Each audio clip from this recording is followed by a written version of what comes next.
നമസ്കാരം. എല്ലാ പ്രിയപ്പെട്ട പ്രേക്ഷകർക്കും അതിഥിയിലേക്ക് സ്നേഹപൂർവ്വം സ്വാഗതം. നമ്മുടെ അതിഥിയിൽ ഇന്ന് നമ്മോടൊപ്പം ഉള്ളത് വളർന്നു വരുന്ന കഴിവുറ്റ ഒരു കലാകാരനാണ്. അഭിനയത്തെ തൻ്റെ നെഞ്ചോട് ചേർത്തുകൊണ്ട് ജീവവായു പോലെ സ്വന്തം ശരീരത്തോട് ചേർത്തുകൊണ്ട് ജീവിക്കുന്ന ഒരാൾ. അദ്ദേഹം കാണുന്ന സ്വപ്നങ്ങളിലൊക്കെ ഒരു നടൻ ആവുക എന്നുള്ള അഭിലാഷം ഈ കൊച്ചുനാൾ മുതലേ അദ്ദേഹത്തിനുണ്ടായിരുന്നു. ജീവിതം പല ഘട്ടങ്ങളിലും വെല്ലുവിളിയാകുന്ന സന്ദർഭത്തിൽ പ്രവാസ ജീവിതം തിരഞ്ഞെടുക്കാൻ അദ്ദേഹം പ്രേരിതനാവുകയും 10-18 വർഷത്തോളം മണലാരണ്യത്തിൽ അദ്ദേഹം പ്രവർത്തിക്കുകയും ചെയ്തു. അപ്പോഴൊക്കെ തിരികടാതെ അഭിനയത്തോടുള്ള അദ്ദേഹത്തിൻ്റെ അഭിനിവേശം ഹൃത്തടത്തിൽ കൊണ്ടു നടക്കാൻ അദ്ദേഹത്തിന് സാധിച്ചു. പ്രധാനമായിട്ടുള്ള ജീവിത പ്രതിസന്ധികളൊക്കെ നേരിട്ടുകൊണ്ടും വിജയിച്ചതിന് ശേഷം സജീവമായിട്ട് അദ്ദേഹം സിനിമയെ സ്വപ്നം കാണുകയും സിനിമാ ജീവിതത്തിലേക്ക് വരികയും ചെയ്യുന്ന ഒരു കാലഘട്ടത്തിലാണ് നമ്മോടൊപ്പം അദ്ദേഹം ഉള്ളത്. കടന്നു വന്ന വഴിത്താരകളെ പറ്റിയൊക്കെ നമുക്ക് വിശദമായിട്ട് അദ്ദേഹത്തോട് ചോദിച്ചറിയേണ്ടതുണ്ട്. താൻ മലയാള സിനിമയ്ക്ക് അവശ്യം വേണ്ടുന്ന ഒരു ഘടകമാണെന്ന് തെളിയിക്കുന്ന തരത്തിലാണ് അദ്ദേഹം കഴിഞ്ഞ ഒരു വർഷം കൊണ്ട് തന്നെ മികച്ച 4-5 സിനിമകളിൽ അഭിനയിച്ചു. മൊത്തം 10-12 സിനിമകളിൽ വേറെ അഭിനയിച്ചു.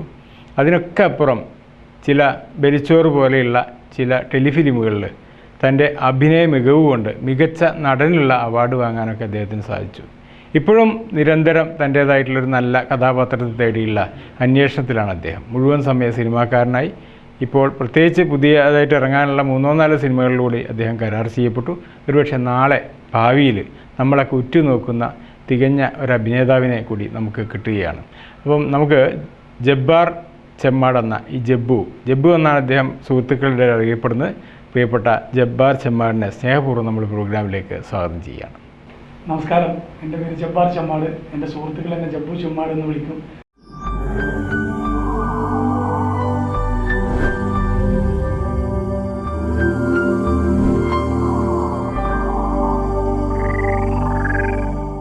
ശ്രീ ജബ്ബാർ ചെമ്മാടിൻ്റെ നമുക്ക് ശ്രദ്ധിക്കപ്പെടുന്ന ഏറ്റവും പ്രധാനപ്പെട്ടൊരു കാര്യം, കഴിഞ്ഞ വളരെ കുറഞ്ഞ സമയം കൊണ്ട് തന്നെ 8-10 സിനിമകളിൽ അഭിനയിക്കാനുള്ള സൗഭാഗ്യം ഉണ്ടായി.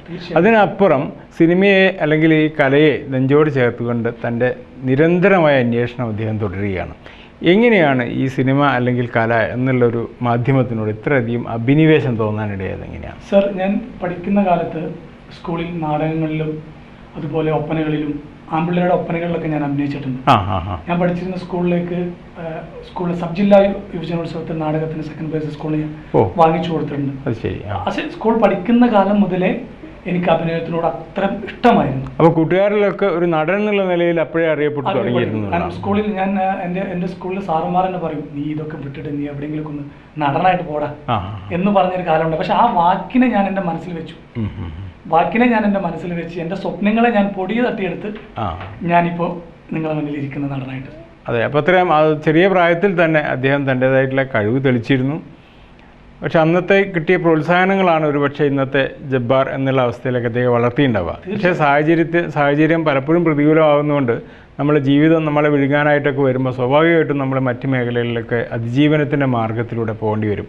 അത്തരത്തിലുള്ള ഒരു മാർഗത്തിലൂടെ അദ്ദേഹം ഗൾഫിലേക്ക് പോകേണ്ടി വന്നതാണ് അല്ലേ? 18 വർഷത്തോളം. അതായത് നമ്മുടെ ക്ലാസ് കഴിഞ്ഞ ഉടനെ അന്നൊക്കെ നമുക്ക് സിനിമ എന്ന് പറയുമ്പോൾ ഉൾക്കൊള്ളാൻ പറ്റാത്തൊരു കുടുംബമാണ് നമ്മൾ ഗ്രാമത്തിൽ വളർന്നിട്ടുള്ള. അങ്ങനെ സിനിമ എന്ന് പറയുമ്പോൾ സിനിമയും പ്രത്യേകിച്ച് ചെമ്മാട് പോലെയുള്ള അത്രയൊന്നും സിനിമാക്കാർ വളർന്നു വന്നിട്ടില്ലാത്ത ഒരു പ്രദേശം അല്ലേ? പക്ഷെ എൻ്റെ ആഗ്രഹവും എൻ്റെ സ്വപ്നവും അന്നും ഞാൻ പൊടി തട്ടിയെടുത്തിട്ടാണ് ഞാൻ 18 വർഷം ഞാൻ പ്രവാസിയായിട്ട് ഇരിക്കുമ്പോഴും എനിക്ക് ഒരു സിനിമ കാണുമ്പോൾ അല്ലെങ്കിൽ ഒരു ക്യാരക്ടർ കാണുമ്പോൾ എനിക്ക് ചെയ്യണം എന്നുള്ളൊരു ആഗ്രഹം എൻ്റെ മനസ്സിലുണ്ടായിരുന്നു. തിരിച്ച് ഞാൻ വന്നു. 2007 എൻ്റെ ആഗ്രഹത്തെ ഞാൻ സാധിച്ചു. ആദ്യമായിട്ട് 3 കിങ്സ് എന്ന് പറയുന്ന സിനിമയിൽ ബി കെ പ്രകാശ് വളരെ പ്രശസ്തനായിട്ടുള്ള ഒരു സിനിമാ സംവിധായകനാണ്. അതിനപ്പുറം അദ്ദേഹം പരസ്യ ചിത്രങ്ങളിലൂടെ ജനലക്ഷങ്ങളുടെ പ്രിയപ്പെട്ട ഒരു സംവിധായകൻ. തീർച്ചയായിട്ടും പുള്ളിയുടെ പടത്തിൽ ഞാൻ ഇതേപോലെ ഒരു ഫസ്റ്റ് ക്യാരക്ടർ ചെയ്താണ് ഞാൻ സിനിമയിലേക്ക് എൻട്രി ആവുന്നത്. BKP ആയിട്ടുള്ള ഒരു ബന്ധമോ പരിചയം എങ്ങനെയാണ് തുടങ്ങിയിട്ടുള്ളത്? അത് എൻ്റെ സുഹൃത്ത്, നിങ്ങൾക്ക് എല്ലാവർക്കും അറിയാം, എൻ്റെ സുഹൃത്തായ ജയസൂര്യ, നമ്മുടെ മലയാളത്തിലെ പ്രധാനപ്പെട്ട നടനാണ് ജയസൂര്യ.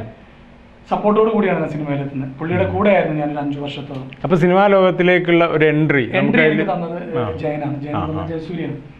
അപ്പൊ പുള്ളിയുടെ കൂടെ ഞാൻ സിനിമയിൽ ചെന്ന് പുള്ളി ചെയ്യുന്ന സിനിമകളിൽ 10ഓളം സിനിമകളിലാണ് ഞാൻ ഒരു സീനായിട്ടും 2 സീനായിട്ടും 10 സീനായിട്ടൊക്കെ ഞാൻ അഭിനയിച്ചത്. അതിൽ പല ക്യാരക്ടറും ഞാൻ ചെയ്തിട്ടുണ്ട്. Hotel California, ശങ്കരനും മോഹനും, 3 Kings, Janapriyan, beautiful, അങ്ങനെ ഒത്തിരി സിനിമകളിൽ ഞാൻ അഭിനയിച്ചു. അതിനകത്ത് ഏറ്റവും കൂടുതൽ മറക്കാൻ പറ്റാത്തൊരു മുഹൂർത്തം എന്ന് പറയുന്നത് ശങ്കരനും മോഹനിലും ഞാൻ അഭിനയിച്ചിരുന്നു. അതൊരു വലിയ അപൂർവ സൗഭാഗ്യമാണ് അല്ലേ? നമുക്ക് ചന്ദ്രൻ സാറിന്റെ ഒക്കെ അതേപോലെ ചിത്രങ്ങൾ അഭിനയിക്കാൻ ഒരുപാട് ആളുകളുടെ കട്ടിനിടക്ക് നമുക്ക് ഒരു മുഖം കാണിക്കാൻ ആഗ്രഹിക്കുന്ന ഒരുപാട് ടി വി ചന്ദ്രൻ്റെ ചിത്രങ്ങളിലെ മുഖം കാണിക്കാൻ ആഗ്രഹിക്കുന്ന ഒരുപാട് ആളുകളുണ്ട്. വലിയ നടന്മാർ പോലും തൻ്റെ റോളും ഡേറ്റും ഒക്കെ അദ്ദേഹത്തിന് വേണ്ടി മാറ്റി വെക്കുന്ന അവസ്ഥ നമ്മൾ കാണാറുണ്ട്. അപ്പോഴാണ് അദ്ദേഹത്തിന്റെ ചിത്രത്തിലൊരു അവസരം തുടങ്ങിയതിന് ശേഷമാണ് എൻ്റെ ആഗ്രഹത്തെ കുറിച്ച് ഞാൻ പറഞ്ഞത്. സാറിന് അഭിനയിക്കണം താല്പര്യമുണ്ടെന്ന് പറഞ്ഞപ്പോൾ സാറ് അപ്പോൾ നോക്കിയപ്പോൾ എല്ലാ കാസ്റ്റിംഗും കഴിഞ്ഞു. അപ്പോൾ സാർ പറഞ്ഞു ഡയലോഗുള്ള 1-2 ഏരിയ മാത്രമേ ഉള്ളൂ, പക്ഷെ പടത്തിനകത്തൊരു 4-5 സീനിൽ വരുന്നുണ്ട്. പക്ഷെ എനിക്ക് ഏറ്റവും വലിയ സന്തോഷം എന്ന് വെച്ചാൽ പടം കഴിഞ്ഞ് ഒരു ആർട്ടിസ്റ്റിനെ പറഞ്ഞയക്കുന്ന രീതിയിലാണ് സാർ എന്നെ പറഞ്ഞു വിട്ടത്. എനിക്ക് അനുഗ്രഹം തന്നിട്ട് പറഞ്ഞു നീ ഒരു നടനാവും, നീ ഒരു നല്ല നടനായിട്ട് വരും എന്നും പറഞ്ഞ് എന്നെ അനുഗ്രഹിച്ചിട്ടാണ് സാർ വിട്ടത്. എൻ്റെ ജീവിതത്തിൽ മറക്കാൻ പറ്റാത്ത ഒരു അവാർഡ് കിട്ടിയതിന് തുല്യമായിരുന്നു. പ്രതിഭാധനനായിട്ടുള്ള ഗുരുതുല്യരായിട്ടുള്ള ആളുകളിൽ നിന്നുള്ള അനുഗ്രഹത്തിനൊക്കെ വലിയ വിലയുണ്ട്. പലർക്കും അത് സൗഭാഗ്യം കിട്ടാത്തതാണ്. ശ്രീ ജബ്ബാർ എന്ന ചെറിയ വളർന്ന് പടവുകൾ കയറി വരുന്നേ ഉള്ളൂ. ഞാൻ ചെയ്തിട്ടുള്ള ഡയറക്ടേഴ്സ് ഒക്കെ ഇപ്പോൾ VK പ്രകാശ് സാറാണെങ്കിലും ചന്ദ്രൻ സാറാണെങ്കിലും ബോബൻ സാമുവല്, അജി ജോൺ, അങ്ങനെ ഒത്തിരി ആളുകളുടെ ദീപൻ സാറിന്റെ കൂടെ അങ്ങനെ ഒത്തിരി മലയാളത്തിലുള്ള ഒരുവിധം ഡയറക്ടേഴ്സിന്റെ കൂടെ ഒക്കെ എനിക്ക് ഭാഗ്യം കിട്ടിയിട്ടുണ്ട് എനിക്ക്. അപ്പൊ ഇപ്പൊ ഞാൻ ജയസൂര്യയുടെ കൂടെ നിന്നും മാറി ഇൻഡിപെൻഡന്റ് ആയിട്ട് ചെയ്യാൻ വേണ്ടിയിട്ട് ഇപ്പൊ പുള്ളിയുടെ കൂടെ ഇല്ല. അങ്ങനെയാണ് ഞാൻ ഈ കഴിഞ്ഞ വർഷം ഞാൻ 5 ഷോർട്ട് ഫിലിം ചെയ്തത്. ഈ 5 ഷോർട്ട് ഫിലിമിൽ ഞാൻ ബെലിച്ചോർ എന്ന് പറഞ്ഞ ഒരു ഷോർട്ട് ഫിലിമിൽ അതാണ് ഏറ്റവും റിമാർക്കബിൾ എന്ന് പറയാവുന്ന ഒരു അവസ്ഥയിൽ ഏറ്റവും മികച്ച നടനുള്ള തന്റെ കഴിവിനെ അംഗീകരിക്കുന്ന അവാർഡ് അതിലത് കിട്ടിയിട്ടില്ല. അതിനകത്ത് ഈ വർഷം എനിക്ക് 2 അവാർഡ് കിട്ടി. ബാംഗ്ലൂർ ഷോർട്ട് ഫിലിം ഫെസ്റ്റിവലില് സ്പെഷ്യൽ ജൂറി ആക്ടിങ്ങിന് അവാർഡ് കിട്ടി.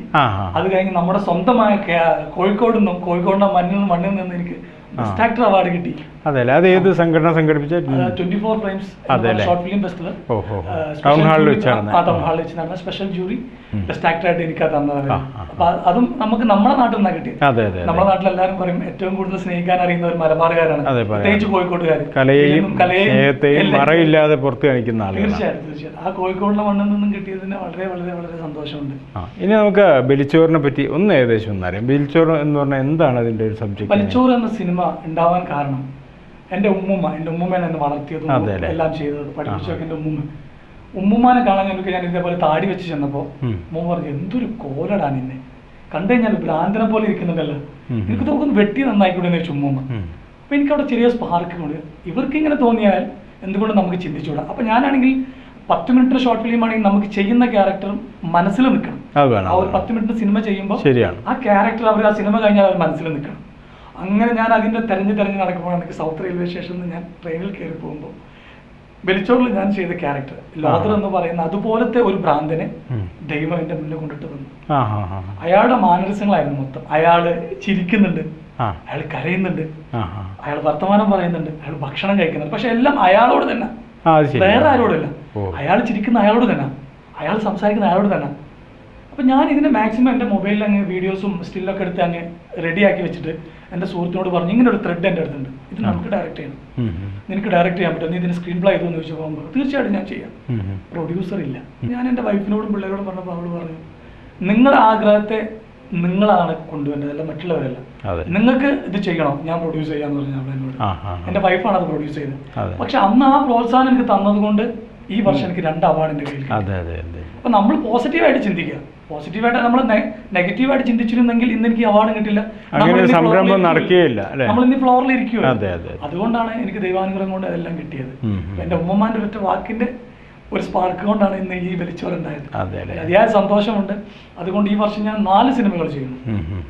4 സിനിമകൾ ചെയ്യുന്നു, ഒരു തമിഴ്, 3 മലയാളം. ഏതെങ്കിലും ചിത്രത്തിൽ ഈ രൂപമായിട്ട് സാദൃശ്യമുള്ള ക്യാരക്ടർ? തീർച്ചയായിട്ടും. അതായത് ഈ ബലിച്ചോർ എന്ന് പറഞ്ഞ സിനിമ ഡയറക്ടർ നമ്മുടെ ക്യാമറമാൻ ആയിരുന്നു പുള്ളി, കൃഷ് കൈമൾ എന്ന് പറയും.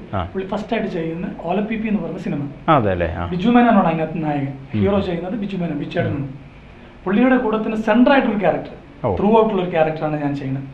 ഞാൻ ക്യാരക്ടറിനെ കുറിച്ച് പറയുന്നില്ല. അപ്പൊ സാറ് ഈ എന്നെ കണ്ട അന്ന് മുതലേ, അതായത് എന്റെ ബലിച്ചോർ എന്ന ഷോർട്ട് ഫിലിം കണ്ട ഉടനെ തന്നെ സാറ് പറഞ്ഞു ഇനി നിങ്ങൾ 6 മാസത്തേക്ക് താടി മുടി ഒന്നും വെട്ടരുത്. അതുകൊണ്ടാണ് ഈ രൂപം, ഈ ഫീച്ചേഴ്സ് ഇങ്ങനെ തന്നെ ഇരിക്കട്ടെ. ഒരുപക്ഷെ അദ്ദേഹം മനസ്സിൽ കണ്ട കഥാപാത്രം നേരെ വന്ന പോലെ തോന്നുന്നു. സാർ എന്നെ കണ്ടപ്പോൾ സാറിന്റെ മനസ്സിലിരിക്കുന്ന ആ ഒരു ക്യാരക്ടർ സാറ് പറഞ്ഞത് നിന്നിൽ കണ്ടിട്ടുണ്ട്. അതുകൊണ്ട് ഇനി ഇവിടെ നിന്ന് അങ്ങോട്ടുള്ള സമയങ്ങളിൽ നിങ്ങൾ ഈ മുടിയോ താടിയോ ഒന്നും വെട്ടരുത്. അതുകൊണ്ട് എനിക്ക് ഇത്തവണ ഒത്തിരി പ്രയാസങ്ങൾ ഉണ്ടായി ദുബായിലൊക്കെ പോയപ്പോൾ. എയർപോർട്ടിൽ എന്നെ പിടിച്ചു. കാരണം പാസ്പോർട്ടിലെ ഫോട്ടോസൊക്കെ മുടിയൊന്നും ഇല്ലാത്തൊരു രൂപമാണ്. അവസാനം പിന്നെ നമ്മൾ ആർട്ടിസ്റ്റാന്നൊക്കെ പറഞ്ഞ് അവർക്കെല്ലാം പറഞ്ഞ് മനസ്സിലാക്കി കൊടുത്തപ്പോൾ അവരെന്നെ വിട്ട്. പ്രത്യേകിച്ചും പൊതുവെ ഇപ്പൊ താടികളൊക്കെ നിരീക്ഷിക്കുന്ന ഒരു കാലമാണ് പൊതുവെ. അങ്ങനെയൊക്കെ ഒരു അനുഭവങ്ങൾ ഉണ്ടായി. പിന്നെ ഈ പ്രവാസി ലോകം നമ്മളെ കുറച്ചു കാലം പ്രവാസിയായിട്ട് നിന്നല്ലോ അല്ലേ? ആ സമയത്ത് ഇതേ തരത്തിലുള്ള എന്തെങ്കിലും കലാപരമായ പ്രവർത്തനങ്ങൾക്ക് അവിടെ ഏർപ്പെട്ടിട്ടുണ്ടായിരുന്നു? അവിടെ നമ്മുടെ ഒരു മിമിക്രി ഗ്രൂപ്പ് തന്നെയാണ്. ഞാൻ ബേസിക്കലി ഒരു മിമിക്രി ആർട്ടിസ്റ്റാണ്. ഓ, അങ്ങനെ ഫിഗറൊന്നും ഞാൻ ചെയ്യില്ല. ഞങ്ങൾ സ്കിറ്റാണ് ഞാൻ കൂടുതൽ കളിച്ചിരുന്നത്. ഞങ്ങൾക്കൊരു ഗ്രൂപ്പ് ഉണ്ടായിരുന്നു നമ്മളെ പിള്ളേർ. എന്നാലും നമ്മൾ പണ്ടാര് പറഞ്ഞ പോലെ പൂച്ച എങ്ങനെ മുകളിലേക്ക് എറിഞ്ഞാൽ അത് തിരിഞ്ഞ് 4 കാലിലെ വന്ന് വീഴുമെന്ന് പറയുന്നത് എവിടെ പോയാൽ നമ്മൾ അകത്തിരിക്കുന്ന സാധനം നമ്മൾ എന്തായാലും പുറത്തു കൊണ്ടുവരും. പക്ഷെ അങ്ങനെയൊക്കെ ചെയ്യുമ്പോൾ പോലും എൻ്റെ മനസ്സിൽ സിനിമയാണ്, വലിയ സ്ക്രീനാണ് എപ്പോഴും പ്രചോദിപ്പിച്ചുകൊണ്ടിരുന്നത്. തീർച്ചയായും. അപ്പൊ ഞാൻ ഓരോ ദിവസം എൻ്റെ ജോലിയിൽ പോകുമ്പോൾ രാവിലെ നമ്മൾ എൻ്റെ മനസ്സിലുള്ള സ്വപ്നവും എൻ്റെ ആഗ്രഹവും ഞാൻ എന്നും പൊടി തട്ടിയെടുക്കും. ഞാൻ അവിടെയാണെങ്കിലും എന്നിട്ട് നമ്മുടെ സുഹൃത്തുക്കളിൽ ഞാൻ എന്തെങ്കിലുമൊക്കെ അഭിനയിച്ച് കാണിക്കും. ചില റിയാക്ഷൻ കൊടുക്കുക, അവർക്കൊക്കെ ഭയങ്കരമായിട്ട് ഇഷ്ടപ്പെടും. അങ്ങനെ ഓരോന്നോരോന്നായിട്ട് നമ്മൾ ചെയ്ത് അന്ന് കൊണ്ടുവന്ന് വന്നാണ് ഞാൻ 2007 ഞാൻ എറണാകുളത്തേക്ക് സെറ്റിൽഡ് ആവും. ജയൻ എന്നെ വിളിച്ചു, ജയസൂര്യ എന്നെ വിളിച്ചു. പുള്ളിയുടെ കൂടെ നിർത്തിയിട്ടാണ് പിന്നെ ഞാൻ സിനിമയിലേക്ക് എൻട്രി ആണ്. അപ്പൊ നമ്മുടെ ആഗ്രഹത്തെ നമ്മൾ സാധിച്ചു. പക്ഷെ ഇപ്പോഴും നമ്മൾ നടന്നുകൊണ്ടിരിക്കുകയാണ്. തീർച്ചയായും പിച്ച വെച്ചുകൊണ്ടിരിക്കുന്ന ഒരു അവസ്ഥയാണ്. തീർച്ചയായിട്ടും നമ്മളൊരു ആർട്ടിസ്റ്റാണ് ഇപ്പോഴും നമ്മൾ പറയുന്നില്ല. കാരണം ഒരു ആക്ടർ ആയി എന്ന് നമുക്ക് തോന്നിക്കഴിഞ്ഞാൽ അന്ന് നമ്മുടെ നാശം. പിന്നെ നമുക്ക് വളരാൻ സ്ഥലമില്ല. ആകാശമുട്ടം വളർന്നു തോന്നിക്കഴിഞ്ഞാൽ പിന്നെ ഇപ്പൊ നമ്മൾ ഇരിക്കുന്ന ഏജിൽ തന്നെയാണ് നമ്മൾ ഇരിക്കുന്നത്. ഇപ്പോഴും നമ്മൾ പഠിച്ചുകൊണ്ടിരിക്കുകയാണ്.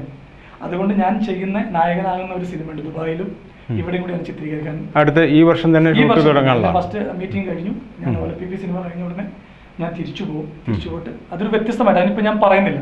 എല്ലാവരും പറയുന്ന പോലെ വ്യത്യസ്തമല്ല. ദൈവാനുഗ്രഹം ഉണ്ടെങ്കിൽ ഇതേ ഫ്ലോറിൽ വന്നിട്ട് നമ്മുടെ ഈ ചാനലിന്റെ ഫ്ലോറിൽ വന്നിട്ട് ഞാൻ അതിന്റെ എല്ലാ കാര്യങ്ങളും പറയും. പക്ഷെ ഇപ്പൊ ചില നിബന്ധനകളൊക്കെ പറയാൻ പറ്റാത്തത് അതെന്തായാലും വ്യത്യസ്തമാണ്. അതും കഥ എന്റെ കഥ തന്നെ. എന്റെ കഥയാണ്. എന്റെ സുഹൃത്തായിരുന്നു ശശി പരപ്പനങ്ങാടി എന്ന് പറഞ്ഞ എന്റെ സുഹൃത്ത്. അവനും പ്രവാസിയായിരുന്നു. കാരണം പ്രവാസികൾക്ക് പ്രവാസിയുടെ ജീവിതം എഴുതാൻ പെട്ടെന്ന് എഴുതാൻ പറ്റും. അങ്ങനെ ഒരു സിനിമ വരുന്നു. അതുപോലെ തന്നെ ഒരു തമിഴ് പടം ചെയ്യണു ഞാൻ. തമിഴ് പടത്തിൽ പുതിയ പിള്ളേരെ വെച്ച് ചെയ്യുന്ന ഒരു പടമാണ്. അതിനകത്ത് എന്റെ ക്യാരക്ടർ എന്ന് പറയുന്ന ഒരു കമ്മീഷണറാണ്. കമ്മീഷണർ ക്യാരക്ടർ ചെയ്യുന്നത്. പിന്നെ കൊല്ലത്തുള്ള വിനു എന്ന് പറഞ്ഞൊരു പയ്യൻ ഒരു ഹൊറർ മൂവി ചെയ്യുന്നു. അതിന്റെ പ്രൊമോ ഷൂട്ട് ഓൾറെഡി കഴിഞ്ഞു. അത് ഇപ്പോ അടുത്ത ദിവസങ്ങളിൽ ഓണത്തിന് തിയേറ്ററിൽ വരുന്നാണ് അവർ പറഞ്ഞത്. അപ്പൊ അങ്ങനെ പോണു. ഇപ്പൊ എന്തായാലും എൻക്വയറീസ് ഒക്കെ ഒരുപാട് വരുന്നുണ്ട്. നല്ല ക്യാരക്ടർ, അതായത് നമ്മൾ എന്ത് ക്യാരക്ടർ ചെയ്താലും ആ തിയേറ്ററിൽ നിന്ന് ഇറങ്ങുമ്പോൾ ഒരു സീനാണെങ്കിൽ പോലും 10 സീനാണെങ്കിൽ പോലും തിയേറ്ററിൽ നിന്ന് ഇറങ്ങുമ്പോൾ ആളുകളെ മനസ്സിൽ ആ ക്യാരക്ടർ കാണുന്നു. ശരിയാണ്. ഇന്ന് ബലിച്ചോറ് കണ്ടിപ്പോ മിനിഞ്ഞാന്ന് ഞാൻ എൻ്റെ ഒരു സുഹൃത്ത് എന്നെ വിളിച്ചു, ഡയറക്ടർ വിളിച്ചിട്ട് പറഞ്ഞു, ഞാൻ ഇന്നാണ് എൻ്റെ ബലിച്ചോറ് കാണാൻ പറ്റി. നീ നന്നായിട്ട് സ്ക്രിപ്റ്റിനും അവിടെ ഇവിടെയൊക്കെ അപാധകളുണ്ട്, പക്ഷെ നിന്റെ ക്യാരക്ടർ നീ നന്നായി ചെയ്തു. ഞാൻ പറഞ്ഞു അതിയായ സന്തോഷം. അതിനകത്ത് ഒരുപാട് പറയുന്ന നല്ല മുഹൂർത്തങ്ങളുണ്ട്. അത് പറഞ്ഞ് ഒരുപാട് സങ്കടപ്പെട്ടു. പറഞ്ഞു ആ മുഹൂർത്തങ്ങൾ കണ്ട് ഒരുപാട് സങ്കടപ്പെട്ടു. അതിനകത്ത്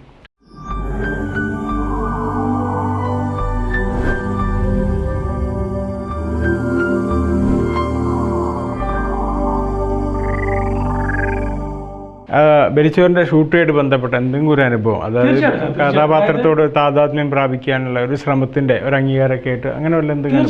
തീർച്ചയായിട്ടും. അതായത് ബർക്കല ബീച്ചിൽ ഈ ബലിയിടുന്ന ഒരു പാമനാശം ബീച്ചാണ് ബർക്കല ബീച്ച്. ഇതിന്റെ പശ്ചാത്തലത്തിലാണ് നമ്മളിത് ഷൂട്ട് ചെയ്യുന്നത്. അപ്പോൾ 3 ദിവസം ഞാൻ എന്റെ കോസ്റ്റ്യൂം കണ്ടാൽ അറിയാം, ഒരിക്കലും എന്നെ തിരിച്ചറിയില്ല. പക്കാ ഭ്രാന്തൻ തന്നെയാണ്. അത് ആർക്ക് ബലിച്ചോറ് കണ്ടാലും ആർക്കും മനസ്സിലാകാൻ പറ്റും. പക്കാ ഭ്രാന്തനാണ്. എനിക്കൊരു നിർബന്ധം ഉണ്ടായിരുന്നു, ഒരിക്കലും മറ്റുള്ളവർ ചെയ്ത ക്യാരക്ടറിനോട് ഒരിക്കലും സാമ്യത തോന്നരുത്. അപ്പൊ നമ്മൾ അത് ചെയ്ത പോലെയാവും. അതിൽ നിന്ന് വ്യത്യസ്തമായിട്ട് നമ്മൾ ഈ ക്യാരക്ടർ ചെയ്തുകൊണ്ട് 3 ദിവസം ചെരുപ്പിടാൻ നടന്നുകൊണ്ട് കാലും ദേഹമൊക്കെ പൊട്ടിയിരുന്നുണ്ട്. എന്റെ ഇൻട്രൊഡക്ഷൻ എന്ന് പറയുന്നത് ആ സിനിമയില് വിദൂരയിലേക്ക് കടലിലേക്ക് നോക്കിയിരിക്കുന്ന ഒന്നുമില്ലാതിരിക്കുന്ന ഒരു ഭ്രാന്തനാണ്. സാറിനെ കണ്ടാൽ മനസ്സിലാവും സിനിമ കണ്ടാൽ. അതുപോലെ തന്നെ അതിനകത്ത് ഒരു മറക്കാൻ പറ്റാത്തൊരു അനുഭവം എന്ന് പറയുന്നത്, ഷൂട്ട് നടന്നുകൊണ്ടിരിക്കുമ്പോൾ എന്റെ ഷോട്ടല്ല പിള്ളേർക്ക് എടുത്തുകൊണ്ടിരിക്കുമ്പോൾ എന്നോട് പറഞ്ഞു ഇക്കാരുടെ ഷോട്ട് അടുത്താണ്, ഫ്രീ ടൈം കിട്ടുമ്പോൾ ഞാൻ ഉച്ച സമയത്ത് അങ്ങോട്ട് മാറിയിരുന്നു. ഞാൻ ഒരു എന്താ പറയാ ഒരു ഒത്തിരി മണ്ണുള്ള സ്ഥലത്ത് ഞാൻ യാദൃശികമായിട്ട് നമ്മൾ ക്യാരക്ടർ ആയി അവർ പറയുന്നത് മാറി നിൽക്കാൻ വേണ്ടി ഇരുന്ന് ഞാൻ ഉറങ്ങിപ്പോയി അവിടെ. അപ്പൊ അതിന്റെ തൊട്ടടുത്ത് ഓട്ടോ സ്റ്റാൻഡ് ഉണ്ടായിരുന്നു. അപ്പൊ അവര് ഓട്ടോക്കാർ വന്നിട്ട് പറഞ്ഞു, അല്ല അവരുടെ സ്ഥലത്ത് വന്നത് അവർക്ക് ഇഷ്ടപ്പെട്ടില്ല. അവരുടെ സ്ഥലത്ത് വന്ന് അവർക്ക് ഇഷ്ടപ്പെട്ടില്ല. ആ ഇഷ്ടപ്പെടാത്തതുകൊണ്ട് അവർ വിളിച്ച് തട്ടിയിട്ട് അവർ പറഞ്ഞു, ഡോ ഇവിടെ വന്നാണോ എടുക്കണേ, എണീറ്റ് പോടും എന്ന് പറഞ്ഞാൽ. അപ്പൊ ഞാൻ ഒന്ന് ചിരിച്ചു, ശരി എന്നും പറഞ്ഞ് ഞാൻ അപ്പുറം നിന്ന് ചെന്നു. അപ്പുറത്ത് ചെന്നിരുന്നു. കുറച്ച് സമയം കഴിഞ്ഞപ്പോൾ പിള്ളേർ ഷോട്ടിന് വിളിച്ചെന്നെ. ഷോട്ടിന് വിളിച്ചപ്പോൾ ഇവർ വന്നിട്ട് പറഞ്ഞു നിങ്ങളായിരുന്നു ഇതിനകത്ത് നടൻ. ഞാൻ പറഞ്ഞു അതെ ഞാൻ തന്നെ ആയിരുന്നു. അയ്യോ സോറി കേട്ടോ ഞങ്ങൾ അറിഞ്ഞില്ല. ഞാൻ പറഞ്ഞു അതാണ് എനിക്ക് വേണ്ടത്. അത് നമുക്കൊരു അംഗീകാരമാണ്. പക്ഷേ ആദ്യത്തെ അവാർഡ് അവിടെയാണ് കിട്ടുന്നതെന്ന് പറയാം. തീർച്ചയായിട്ടും ഫസ്റ്റ് അവാർഡ് എനിക്ക് ആ ഷൂട്ടിംഗ് വർക്കല ബീച്ചിലുള്ള ഒരുവിധ ആളുകൾക്ക് പിന്നീട് അറിയാം. ഒരു ദിവസം കഴിഞ്ഞ് രണ്ടാമത്തെ ദിവസം പിന്നെ എല്ലാവർക്കും വന്ന് മനസ്സിലായി ഇതാണ് ആക്ടർ. കാരണം ഞാൻ ആളെ കൂട്ടത്തിൽ ഞാൻ ലൈവായിട്ടൊരു സംഭവം ചെയ്തതിനകത്ത് ലൈവായിട്ട് ക്യാമറ ഹിഡൻ ചെയ്ത് തന്നെ വന്ന് പാൻ ചെയ്ത് വന്ന് ഓരോരുത്തരും ചെല്ലുമ്പോഴാണ് അവർ ഇത് ഷൂട്ടിംഗ് ആണ് നടക്കണമെന്ന് അറിയണേ. കാരണം ഞാൻ എൻ്റെ ഈ പട്ടിക്ക് അസുഖമായിട്ട് അതിന് മരുന്ന് വാങ്ങാൻ കാശിന് യാചിക്കുന്ന ഒരു സീൻ ഉണ്ടായിരുന്നു. ഇവരടുത്ത് ചെല്ലുമ്പോഴാണ് ഇവർ അറിയുന്നില്ല. അവരൊക്കെ തട്ടി മാറ്റുന്നുണ്ട്. പക്ഷെ ലാസ്റ്റാണ് അവർ അറിയുന്നത് ഇത് ഷൂട്ടിംഗ് ആണ്. അതിന് മുന്നേ അവർ അറിഞ്ഞിട്ടില്ല. അതുകൊണ്ട് അങ്ങനെ ഒരുപാട് മുഹൂർത്തങ്ങൾ ഉണ്ടായിട്ടുണ്ട്. പിന്നെ സിനിമ റിലീസായ സമയത്ത് ഉണ്ടായ കാര്യം വെച്ചാൽ ഫസ്റ്റ് പ്രിവ്യൂ ഞാൻ എൻ്റെ വീട്ടിൽ വെച്ചു. ഞാനും എൻ്റെ വൈഫും എൻ്റെ 3 മക്കളും. എൻ്റെ 3 മക്കൾ ഈ സിനിമ കണ്ടിട്ട് 3 മക്കൾ എൻ്റെ വൈഫും കണ്ടിട്ട് മകളും എൻ്റെ ചെറിയവനും കരഞ്ഞ് കണ്ണീരിൻ്റെ അങ്ങേയറ്റം അങ്ങ് പോയി. അവർ വൈഫും അവരെല്ലാവരും കരഞ്ഞു. എല്ലാവരും കരയാൻ കാരണം വെച്ചാൽ ആ ക്യാരക്ടർ കണ്ടിട്ടിപ്പോൾ മകനെ അവൻ്റെ അച്ഛൻ മരിച്ചു കിടക്കുന്നത് അവന് കാണാൻ പറ്റില്ല. വിഷമാണ് അവന് തോന്നി. ഇന്നിപ്പോ വീട്ടിൽ ഞാൻ അത് പറഞ്ഞിട്ടാണ് അവരെ പിടിച്ചോണ്ടിരിക്കുന്നത്. എന്തെങ്കിലും കാണിച്ചാൽ വെളിച്ചോട്ട് കാണിച്ചിട്ടോ വെളിച്ചോട്ട് കാണിച്ചിട്ടാണ് പറഞ്ഞിട്ടാണ് പിടിച്ചത്. നിനക്കൊരു കാര്യം അറിയാം, ഞാനും നീയും ഒന്ന് വെറും പട്ടി. ജീവിതം എന്ന് പറയുന്നത് നമുക്ക് രണ്ടുപേർക്കുമില്ല. ഇന്ന് ജനിക്കുന്നു, നാളെ മരിക്കുന്നു. ഇതിലും ഭേദം ജനിച്ച പിറ്റേന്ന് തന്നെ അങ്ങ് മരിക്കുന്നതാ. അതാകുമ്പോ ഒന്നും അറിയണ്ടല്ലോ, അല്ലേടി? നശിച്ച ചുമ. പിന്നെ നിന്നെ ഇങ്ങനെ സ്നേഹിക്കുന്നതിൽ ഒരിക്കലൊരു കാരണമുണ്ടായിരുന്നു. പക്ഷെ ആ കാരണത്തിലല്ല ഇപ്പൊ നിന്നെ ഞാൻ സ്നേഹിക്കുന്നത്.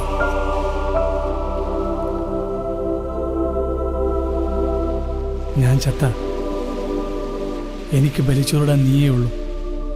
കുടുംബത്തിൽ ആരെങ്കിലും കലാകാരനായിട്ടുണ്ടായിരുന്നു മുമ്പ്? എന്റെ കുടുംബത്തിൽ ആരും കലാകാരന്മാരില്ല. എന്റെ ബ്ലഡിൽ എങ്ങനെയോ ഇത് വന്നു വീണതാണ്. വീട്ടുകാരുടെയൊക്കെ സപ്പോർട്ട് എങ്ങനെയാ? എല്ലാവരും നല്ല സപ്പോർട്ട്. കാരണം എന്റെ വൈഫും എന്റെ കുടുംബമാണ് എന്റെ ഏറ്റവും വലിയ സപ്പോർട്ട്. മിസ്സസിന്റെ പേരെന്ന് പറയാം? മിസ്സിന്റെ പേര് ബുഷ്ര. അതെ അല്ലേ? മൂത്ത മകന്റെ പേര് ഷംഷീദ്, മകളുടെ പേര് ജൽവ, ഇളയവന്റെ പേര് ജസീം. കുട്ടികളൊക്കെ ചെറിയ ക്ലാസ്സിലാണ് പഠിക്കുന്നത്. മോൻ +2 പഠിക്കുന്നു. അതെ അല്ലേ? മോള് 7th, ഇളയവൻ 2nd. അങ്ങനെ ഒരു ചെറിയ കുടുംബം. പിന്നെ നമ്മുടെ നല്ല സുഹൃത്തുക്കളെ സപ്പോർട്ട് ഉണ്ട്. ഒരുപാട് എല്ലാവരും നല്ല പ്രോത്സാഹനം. സ്ഥിരമായിട്ട് ഇപ്പോൾ എറണാകുളത്ത് സെറ്റിലായോ? നാട്ടിൽ ഞാൻ 8 വർഷമായിട്ട് എറണാകുളത്ത് തന്നെ. കൂടുതൽ അവസരങ്ങൾ ഒരു പക്ഷേ എറണാകുളത്താകുമ്പോൾ നമുക്ക് സിനിമയുമായിട്ട് ഒന്നുകൂടെ അടുക്കാൻ പറ്റും. നമ്മൾ അറിയുന്ന ഒരുപാട് ആർട്ടിസ്റ്റുകളും ഒരുപാട് ഡയറക്ടേഴ്സും ഒരുപാട് നല്ല സുഹൃത്തുക്കൾ സിനിമയിൽ ഒത്തിരി നല്ല ആർട്ടിസ്റ്റുകളുണ്ട്. നാടകത്തോടൊക്കെയുള്ള എങ്ങനെ സങ്കല്പം എങ്ങനെയാ? എപ്പോഴും നാടകങ്ങളൊക്കെ അഭിനയിച്ചിട്ടുണ്ടോ? സ്കൂൾ ജീവിതത്തിൽ ഞാൻ നാടകങ്ങളിൽ അഭിനയിച്ചു. ഞാൻ പറഞ്ഞ സബ്ജില്ല എനിക്ക് സ്കൂളിൽ അന്ന് ഈ അഭിനയത്തോടുള്ള താല്പര്യം അതും ഒരു വലിയൊരു അനുഭവം ഉണ്ടായെന്ന് വെച്ച് കഴിഞ്ഞാൽ അതിനകത്ത് ഒരു കാട്ടാളന്റെ വേഷമായിരുന്നു എൻ്റെ. അതിന് അനുഭവം അതൊരു കോമഡിയാണ് ശരിക്കും പറഞ്ഞാൽ. മൊത്തം കരിയാവിലൊക്കെ അന്നൊക്കെ കറുപ്പിക്കാൻ വേണ്ടി കരിയാവിലാണ് വാർത്തേക്കുന്നത്. കാരണം പലപ്പോഴും വലിയ മേക്കപ്പ് സെറ്റുകളൊന്നും വാങ്ങാൻ ഈ കരിയാവിലൊക്കെ വെച്ചിട്ട് നമ്മൾ രാത്രി ഇത് കഴുകി കളയാൻ വേണ്ടി മണ്ണെണ്ണ കൊണ്ടുവയ്ക്കും. മണ്ണെണ്ണ കൊണ്ടുവച്ചിരുന്നു. അപ്പോൾ നാടകമൊക്കെ കഴിഞ്ഞ് തിരിച്ചു വന്നപ്പോൾ മണ്ണെണ്ണ ആരോ തട്ടിക്കളഞ്ഞിരിക്കണം. നമുക്ക് ആകെ സ്വന്തം സ്വരൂപത്തിലേക്ക് മടങ്ങാനുള്ള ഉപാധി പോയി അല്ലേ? ഉപാധി പോയി. തിരിച്ച് പ്രശ്നം എന്താ വെച്ചാൽ ഞാൻ വീട്ടിൽ വന്നപ്പോൾ വീട്ടുകാർക്ക് എന്നെ മനസ്സിലായില്ല. ഉമ്മാക്കും ഉമ്മാടെ അനിയത്തിക്കൊന്നും എന്നെ മനസ്സിലായില്ല. അവസാനം അവര് വീട്ടിലുള്ള മണ്ണെണ്ണ എടുത്തിരുന്ന് ക്ലീൻ ആക്കിയപ്പോഴാണ് നമ്മുടെ കുട്ടിയാണ് എന്ന് മനസ്സിലായിട്ടുള്ളത്. അങ്ങനെയൊക്കെ രസകരമായിട്ടുള്ള അനുഭവങ്ങളാണ്. പിന്നെ ഞാൻ പഠിച്ചിരുന്ന സ്കൂളിൽ ആദ്യമായിട്ട് ആൺപിള്ളേരുടെ ഒപ്പന കൊണ്ടുവന്ന ആള് ഞാൻ. അതിനകത്ത് സ്കിറ്റ് വെച്ചിട്ട് ഒപ്പന കൊണ്ടുവന്ന ആള് ഞാൻ. അതായത് ഒപ്പനയുടെ ഫസ്റ്റില് പയ്യന്റെ അപ്പനും പയ്യന്റെ അച്ഛനും ബ്രോക്കറും കൂടെ വരുന്ന ഒരു സീക്വൻസ് ഉണ്ടായിരുന്നു. അത് വന്ന് ഇത്തിരി ഒരു സ്കിറ്റ് പോലെ കളിച്ചിട്ടാണ് ചെറുതായിട്ട് സംസാരം ഒക്കെ ഉണ്ടാവും, ഇന്ററാക്ഷൻസ് ഒക്കെ ഉണ്ടാവും. ആ സ്കിറ്റ് കളിച്ചിട്ടാണ് നേരെ ഇതിലേക്ക് വരുന്നത്. അതൊരു പുതുമയായിരിക്കും. അതൊരു പുതുമയായിരുന്നു. അന്നൊരു പുതുമയായിരുന്നു. പക്ഷെ അതിനേക്കാളും വേറെ വലിയൊരു അബദ്ധം അവിടെ പറ്റി. സിംഗിൾ ഡാൻസിന് പേര് കൊടുത്തു. അന്നത്തെ കാലത്ത് സിംഗിൾ ഡാൻസിന് പേര് കൊടുത്തിട്ട് അനുഭവം ചോദിച്ചുകൊണ്ട് പറയുമ്പോൾ നമുക്ക് ഒരുപാട് കാര്യങ്ങൾ പറയാനുണ്ടായിരുന്നു. സിംഗിൾ ഡാൻസിന് പേര് കൊടുത്തു. ഫസ്റ്റ് സ്റ്റെപ്പൊക്കെ ഞാൻ ഇങ്ങനെയൊക്കെ വെച്ചു. തിരിഞ്ഞു വന്നപ്പോൾ അത് ബ്രേക്ക് ഡാൻസ് ആയി മാറിപ്പോയി. സാറ് പറഞ്ഞു മാർക്ക് കൊടുക്കരുത്.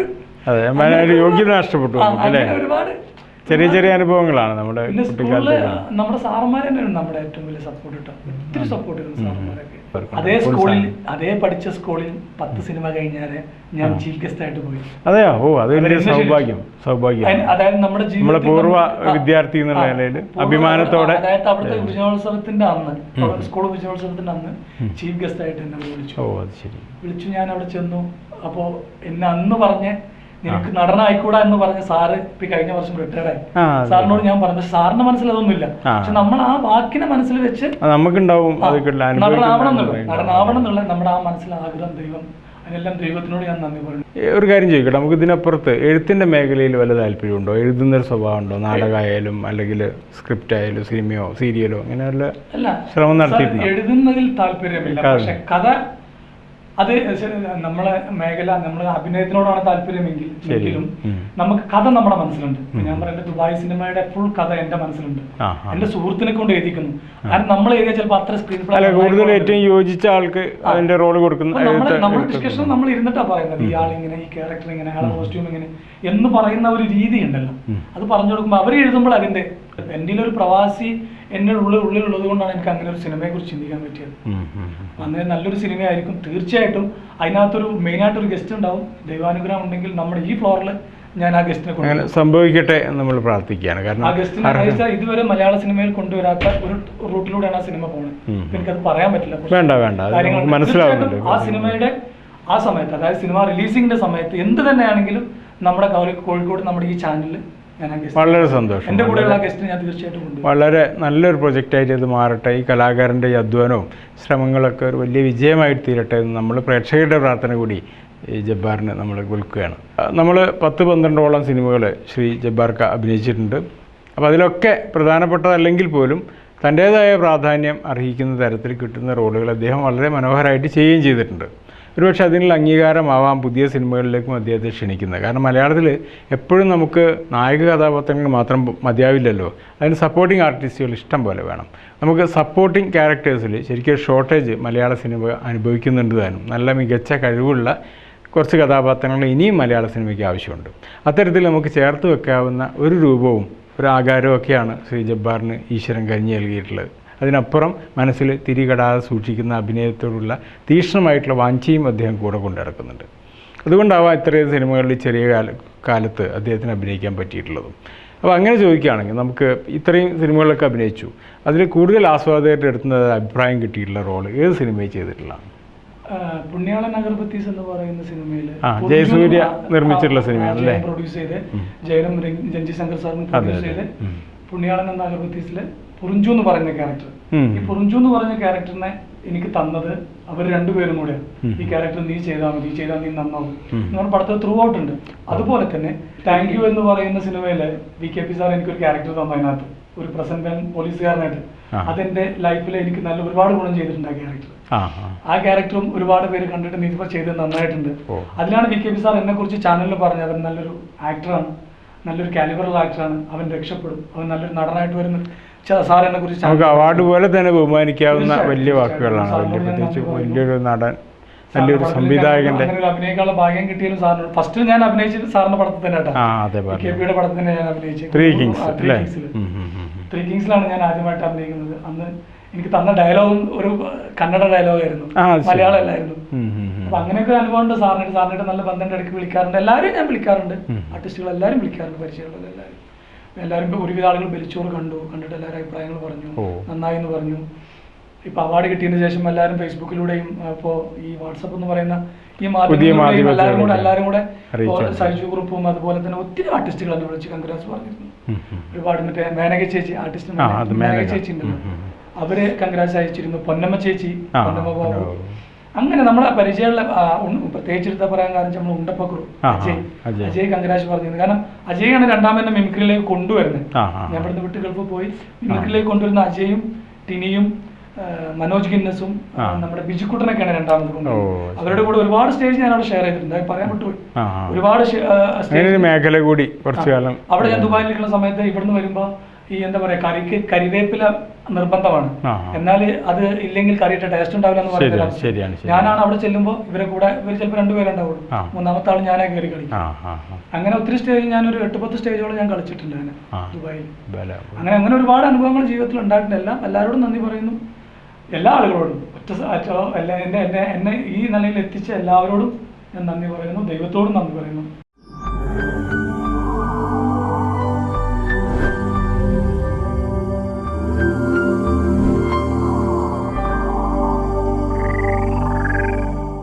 ജബ്ബു ജമ്മാട് എന്ന വളർന്നു വരുന്ന കലാകാരനെയാണ് നമ്മൾ ഇത്ര സമയം കേട്ടിരുന്നത്. ജീവിതത്തിലെ ഒരുപാട് സാഹചര്യങ്ങളിൽ തനിമയോടെ ജീവിച്ചതുകൊണ്ടാവാം അദ്ദേഹത്തിന് ഇത്തരം കഥാപാത്രങ്ങളൊക്കെ വളരെ തന്മയത്വത്തോടെ അഭിനയിപ്പിക്കാനും ഫലിപ്പിക്കാനും സാധിക്കുന്നത്. അത് സാധാരണ നിലയിൽ നമ്മൾ പറയാറുണ്ട്, വായിൽ സിൽവർ സ്പൂണുമായിട്ട് പറഞ്ഞ ഒരുവനെ അഭിനയിച്ച് ഫലിപ്പിക്കാൻ കുറച്ച് വിഷമമാണ്. കാരണം ഇത്തരം ചെറിയ ചെറിയ ക്യാരക്ടറുകളൊക്കെ ഒരു തരത്തിലല്ലെങ്കിൽ മറ്റൊരു തരത്തിൽ ജീവിതത്തിൻ്റെ പല കോണുകളിലും പരിചയമുള്ളതോ ഒരുപക്ഷെ പലപ്പോഴും അവനവൻ തന്നെ അതിൽ പല റോളിലൂടെ കടന്നു പോയതൊക്കെ ആവും. ജീവിതം അങ്ങനെയാണ്, വളരെ വിസ്മയിപ്പിക്കുന്ന ഒരുപാട് റോളുകൾ ഒരേ സമയം തന്നെ നമുക്ക് തരുന്നതാണ്. അത്തരം ക്യാരക്ടറിലൂടെ കടന്നു പോയതുകൊണ്ടാവാം ഇത്രയും മനോഹരമായിട്ട് ഈ റോളുകളൊക്കെ അഭിനയിച്ച് ഫലിപ്പിക്കാൻ ഈ യുവ കലാകാരന് സാധിക്കുന്നത്. നമ്മൾ അദ്ദേഹത്തിൻ്റെ പ്രാർത്ഥനയിൽ നമ്മൾ കൂടെ ചേരുകയാണ്. കാരണം ഭാവിയിൽ ഒരുപാട് നല്ല നല്ല കഥാപാത്രങ്ങൾ അവതരിപ്പിക്കാനും ഒരുപാട് പ്രേക്ഷകരെ അതിൻ്റേതായിട്ടുള്ള അംഗീകാരങ്ങളൊക്കെ നേടിയെടുക്കാനും ഒക്കെ ഈ കലാകാരന് സാധിക്കട്ടെ എന്ന് പ്രാർത്ഥിക്കുകയാണ്. ഈ വർഷം ഇറങ്ങാനിരിക്കുന്നത് 4-5 പടങ്ങളിൽ അദ്ദേഹം കമ്മിറ്റ് ചെയ്തിട്ടുണ്ട്. ആ പടങ്ങളൊക്കെ വലിയ വിജയകരമാവട്ടെ, മലയാളത്തിനൊരു മികച്ച നടനെ കൂടി ലഭിക്കട്ടെ എന്ന് പ്രാർത്ഥിക്കുകയാണ്. നമുക്ക് സമയപരിമിതിയുണ്ട്, അതുകൊണ്ട് പ്രോഗ്രാം ഇവിടെ അവസാനിപ്പിക്കേണ്ടതുണ്ട്. അടുത്ത ആഴ്ച നമ്മൾ മറ്റൊരു അതിഥിയുമായിട്ട് വീണ്ടും വരും. അതുവരെ നന്ദി, നമസ്കാരം. എല്ലാവർക്കും എൻ്റെ സ്നേഹം നിറഞ്ഞ നമസ്കാരം.